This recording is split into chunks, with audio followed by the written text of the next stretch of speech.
Bien, bonjour à tous. Aujourd'hui, je vous propose un petit tutoriel Photoshop assez simple où nous allons très rapidement transformer une image classique en une peinture à l'eau avec un effet comme ça, watercolor. Bien, on va commencer tout de suite par rentrer notre image de départ. Donc, je vais dire ouvrir avec Photoshop. Voilà. Ma photo de tigre, la première chose, on va double-cliquer pour enlever le cadenas et on va aller dans Images, Réglages, Désaturation. Bien, on va renforcer un petit peu le contraste noir et blanc en allant ici en bas, le petit cercle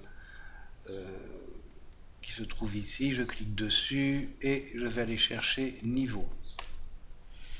Dans Niveau, je vais, voilà, comme ça, renforcer un tout petit peu le contraste en jouant avec la petite flèche grise du milieu. Ok. Je me place entre le calque de tigre et celui marqué niveau 1. J'appuie sur la touche Alt et j'en fais un calque d'écrêtage. Voilà. Niveau ne concernera que ce calque. Bien. Nous allons maintenant aller dans sélectionner notre calque de tigre, aller dans Filtre, Galerie de filtres. Et là, ici, vous voyez, plutôt que d'aller chercher dans les petits dossiers, on a ici une liste déroulante et on va aller directement chercher Aquarelle. Voilà, Aquarelle qui se trouve dans le dossier artistique. Dans le détail, je vais mettre 12. Dans les ombres, je vais mettre 0. Et en texture, je vais mettre 1. Ok, bien. Ensuite, je vais chercher un dossier, enfin une image de fond. Donc je vais faire fichier, importer et incorporer. Donc je vais aller chercher une image ici, qui est un fond orangé. Je vais faire importer. Je vais faire en sorte qu'elle ait la même taille que mon image de départ, celle du tigre. Voilà, qu'elle le recouvre entièrement. Je valide. Et je vais lui mettre un filtre de flou, filtre flou gaussien. De façon à ne pas voir les détails géométriques. Voilà. OK. Et je vais la placer tout de suite en superposition. Alors, j'ai la possibilité de superposition, mais je pourrais aller chercher en fonction de ce que je veux faire, du résultat que je veux obtenir, dans produit, densité de couleur, incrustation, lumière vive même, si on voulait. Voilà, bon, on va prendre superposition. Vous voyez que le niveau est descendu, je vais le remettre sur mon calque de départ. Voilà. Bien. C'est un peu palo, donc je vais aller chercher ici en sélectionnant mon image, c'est-à-dire le fond orange. Je vais chercher correction sélective. Et ici, dans les couleurs, je vais déjà prendre le gris. Et je vais pousser un petit peu mes gris comme ça. Ok. Ensuite, je vais aller dans les jaunes. Et je vais pousser mes jaunes pour avoir quelque chose de beaucoup plus orangé. Ainsi que les magentas pour avoir quelque chose de beaucoup plus chaud. Si on ne fait pas grand chose, il n'y en a pas dans le... Et je vais pouvoir peut-être aller sur les rouges. Voilà, et pousser un petit peu les rouges en allant sur le noir, en poussant un peu le noir. Ok. Et je m'en fais un calque d'écrêtage pour qu'il ne concerne que mon fichier orange. Bien, une fois que j'ai fait ceci, je peux aller aussi mettre un petit réglage de niveau. Donc là, je suis sur mon image orange. Tac. Niveau. Toujours en calque d'écrêtage pour qu'il ne concerne que le fond orangé. Voilà.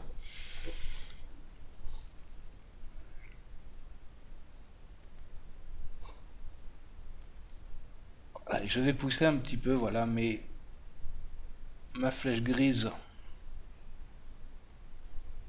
pour avoir quelque chose de beaucoup plus chaud. Voilà, alors là c'est les réglages et chacun fait les réglages qu'il entend faire en fonction de ce qu'il a envie, bien entendu.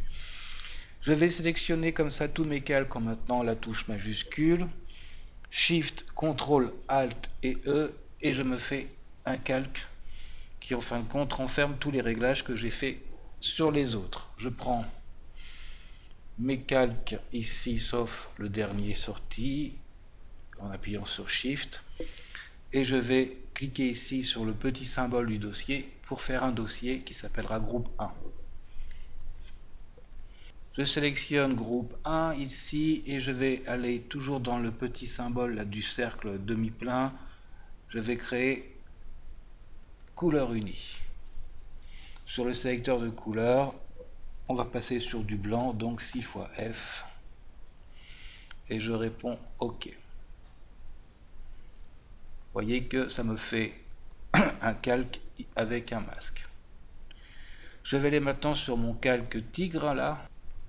Et je vais lui adjoindre un masque. Alors pour adjoindre un masque, je prends ici le symbole du petit carré avec un cercle noir au milieu et je crée un masque.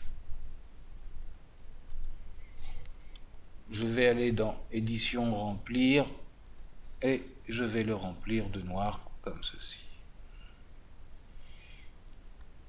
OK et OK.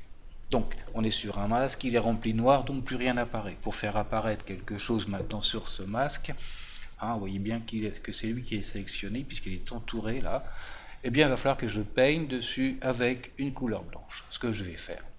Donc je vais prendre mon pinceau et vous allez récupérer donc les brosses que je laisserai en téléchargement avec ce tutoriel, et on va prendre une brosse comme celle-ci par exemple. On va être sur une opacité à 72 et on va réduire un peu sa taille pour pas qu'elle soit trop grosse au départ, comme ceci. Et si je clique, tac, je vais retrouver mon tigre. J'ai aussi la possibilité ici sur le symbole de l'angle de tourner ma brosse directement. Voilà. Je peux complètement inverser le sens de la brosse.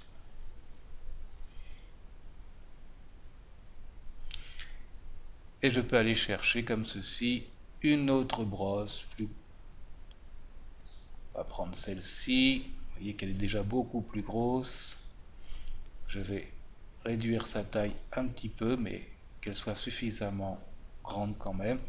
Et je vais réduire son opacité. Vous voyez ici, opacité avec un pourcentage.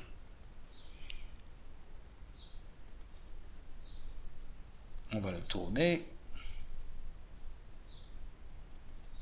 Comme ceci. Et on va en prendre une dernière pour faire des splashes. On va prendre celle-ci.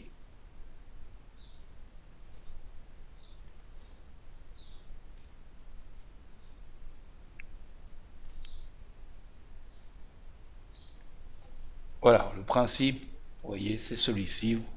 En fin de compte, je refais apparaître mon dessin, mon image, à partir d'un masque. Voilà, c'est pas plus compliqué que ça. Ensuite, je peux très bien dire, je vais mettre un niveau, toujours pareil, je me place entre les deux calques et je clique sur Alt pour que ça ne concerne que mon image. Voilà, et je peux, comme ceci, en jouant avec les niveaux, ramener un peu plus de couleurs sur mon dessin, par exemple. Voilà, c'était pas plus compliqué que ça. Vous pouvez trouver d'autres brosses sur le net, genre brosse pour faire des splatchs ou du watercolor. Eh bien, je vous dis à bientôt pour un prochain tuto. Salut!